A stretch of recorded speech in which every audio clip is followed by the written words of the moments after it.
The Sixth Patriarch, Hui-neng, was born in the 7th century in China. He was the founder of the southern school of Zen Buddhism. His rival, Shang Xiu, was the founder of the northern school. The most notable difference between the two Zen masters' philosophies was the way that they treated the mind.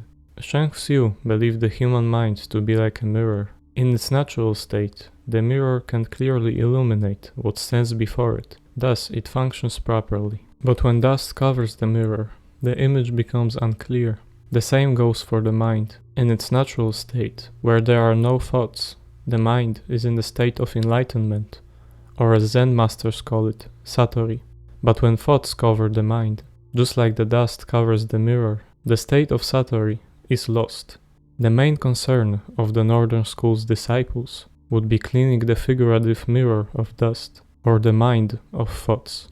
This would become the practice of meditation. However, there is one major setback of that line of thought. One time, a monk from the Northern School went to Hui-neng, the Southern School's founder, to seek enlightenment. The monk explained the doctrine of the mind as a mirror, and how one shall clean one's mind by practicing meditation. Yet, Hui-neng disagreed. He went on to explain, the mind as it is in itself is free from ills, disturbances, and follies, and every thought is thus of transcendental knowledge. Being so, there is no use for meditation. One is awakened to this self-being abruptly, and there is no gradual realization in it. This is the reason for no establishment. Having heard that, the monk experienced instant enlightenment. Master Hui-neng states that the mind as it is already enlightened. If that's true, then there is no use for meditation, as meditation is a state forced artificially on the mind, which is opposite to the mind being as it is naturally. From the first, not a thing is.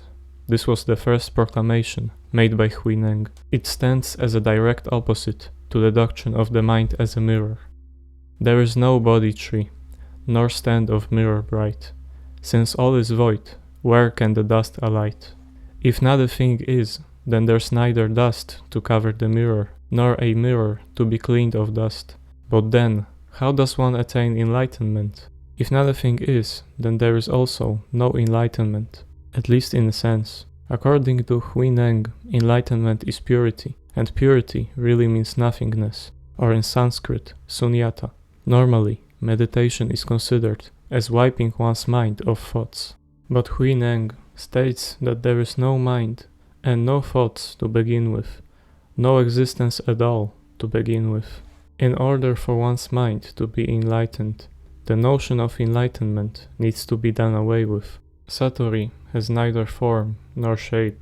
If one claims to have achieved it, then it can't be true, because it is not something you achieve. True virtue doesn't try to be virtuous. Let's imagine a man who is virtuous because he has a goal behind it. For example, being liked by others. Is this man truly virtuous? No. His virtue is fake and artificial. He does good deeds only because they will benefit him. Now, let's imagine a man who is virtuous, simply because he believes it is the right thing to do. He does good deeds and that's his natural state, and not an act put on for his own gain. The same goes for enlightenment.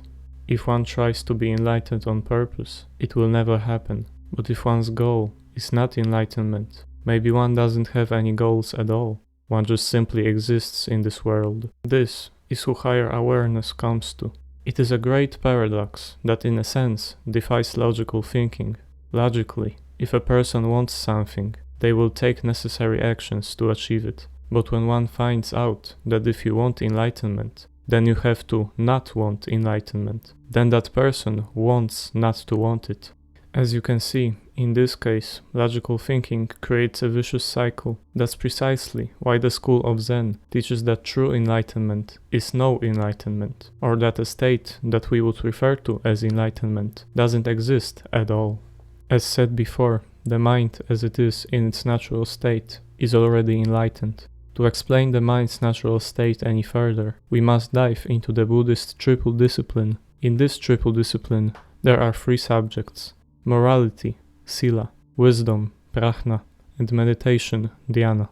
For now, let's focus on dhyana. Hui-neng's definition of meditation goes as follows. Dhyana is not to get attached to the mind. It is not to get attached to purity, nor is it to concern itself with immovability. What is dhyana then? It is not to be obstructed in all things, not to have any thoughts stirred up by the outside conditions of life, good and bad, to see inwardly the immovability of one's self-nature, and outwardly to be free from the notion of form. This is dhyana. When outwardly a man is attached to form, his inner mind is disturbed, but when the attachment is done away with, then its original nature, which is pure and quiet, prevails. These two passages explain how attachment leads one away from satori. But what exactly is attachment?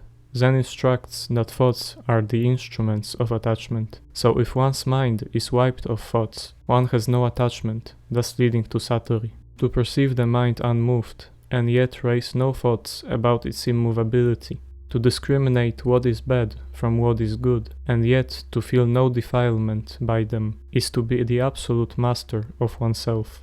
As this quote explains, satori is not about the complete stopping of all cognitive abilities, but it's a state in which one perceives both the objective world, where good and bad exist, as well as the world of the mind's true nature, from which the world of yes and no comes into being, and in which there is no attachment to anything whatsoever. If there is no attachment, then the mind is free, and in its natural state of satori. Same goes for our perception of time. Events of the past are already past, therefore have no thoughts of them, and your mind is not clinging to the past. Present events are already here, right before you, then have no attachment to them. Events to come are not yet come, and you need not worry about them. Do not seek for them, thus your mind is disconnected from the future. The philosophy of Zen demonstrates that time is but a creation of the mind. If one lets the attachment to the notion of time go away, then one is said to exist in a state of the eternal now, in which it is as if time didn't exist at all. But let's go back to the Zen concept of meditation. According to his instruction, no tranquilization, no disturbance, no sitting, no meditation. This is the Tathagata's dhyana. As said before, dhyana means meditation, but this passage by one of Hui-neng's disciples says that dhyana is no meditation. This again seems like a contradicting statement, just like true enlightenment being no enlightenment. What's more, the Southern school of Zen goes one step further, stating that existence as we know it is in fact such a contradiction as well. The world that we see before our eyes is also a creation of the mind. It does not mean that we live in a simulation, but that this, what we can see, touch, and experience, comes from the mind's original state, which by its nature is empty. If you have a cup that is completely empty, then it has the potential of holding anything inside. In accord with the Zen teachings, the universe is the same way. For there to be anything, first there has to be nothing. This nothing creates the potential for there to be something, anything you could possibly imagine, and more. The 5 skandhas are not realities. The 6 objects of sense are by nature empty. It is neither quiet nor illuminating. It is neither real nor empty. It does not abide in the middle way. It is not doing. It is no effect producing. And yet it functions with the utmost freedom. The Buddha nature includes all. To see that all things are empty is to practice true meditation. When thoughts come and go, do not follow them, and your pursuing mind is cut off. When abiding with thoughts, do not tarry in them, and your abiding mind is cut off. When thus freed from abiding, you are said to be abiding with the non-abiding. If you have a thoroughly clean perception of yourself, you may remain abiding with thoughts, and yet you do so unconsciously. The unconscious has neither an abiding nor a non-abiding place. If you have a thoroughly clear perception of the mind not abiding anywhere, this is known as having a thoroughly clean perception of one's own being. This is the recognition of the unborn. The goal here is not to wash away into nothingness and adopt a nihilistic point of view, but to transcend the world of yes and no. This world that we live in is very real. but it can exist only because of the dimension that is above existence. This higher dimension is the dimension of the emptiness of the mind, and this is where our world comes from. If one is to achieve Satori, one must realize that enlightenment and the lack of it are in fact one and the same. This very statement that all things are empty presents the same notion as that of the true enlightenment, being no enlightenment. Buddha nature neither comes nor departs. It is neither in the middle nor at either end. It neither dies nor is born. It remains the same all the time, unchanged in all changes. As it is never born, it never dies. The Buddha nature is above yes and no, above birth and death. So long as this world, as conceived by the human mind, is a realm of opposites, there is no way to escape from it and enter into a world where all opposites are supposed to merge. According to Zen, this notion of a mind with no attachment, no perception of time, and a mind above the world of dualities is in fact our natural and original mind. The same mind that is left when all attachment is done away with. This very mind is the central fact of life. This mind is the Buddha. Every thought, experience, and existence that is tangible to us comes from that which is not tangible. All is mind-made. It's like a man painting a devil, a creature from hell, or a dragon, or a tiger. He paints it, looks at it, and is frightened. There is, however, nothing at all in the painted picture itself which is fearsome. All is the brushwork of your own imagination. From the first, not a thing there is, except what you have made out of your own illusive mind. That which is left after the illusion is done away with is the Buddha nature itself. This is why all things are empty. The statement that all things are empty seems contradictory and ignorant at first. The objective of Zen is to enlighten us to the fact that not everything has to be logical, or at least not in accordance with the logic that we know and use every day. Logic has so persuasively entered into life as to make the most of us conclude that logic is life, and without it, it has no significance. Zen wishes to show that we live psychologically or biologically, and not logically. The great fault with us all is that we force logic on facts, whereas it is facts themselves that create logic. The Buddha nature is above logic. Many, if not all, philosophies are based on logic, like Stoicism. Zen yogins do in fact indulge in philosophical discussions and do not abhor them. However, they always remind their students that those discussions are of the objective world and not of the Buddha nature. Discussions on such subjects are left to those addicted to intellectualization. Mere cleverness is not meant to cope with the facts of birth and death. If you really wish to get to the truth of Zen, get it while walking, while standing, while sleeping or sitting, while talking or remaining silent, or while engaged in all kinds of your daily work. This quote by Pen Hsien expresses a rather strange point of view. He states that Zen is to be found not in philosophical discussion, but in our everyday lives. No Buddhas have ever appeared on earth, nor is there anything to be given out as a holy doctrine. Only people of the world who do not understand what all this means seek the truth outside of themselves. What a pity that the thing they are so earnestly looking for is being trodden under their own feet. Zen philosophy declares that the central fact of life, the meaning of life, is to be found in every second of us experiencing life.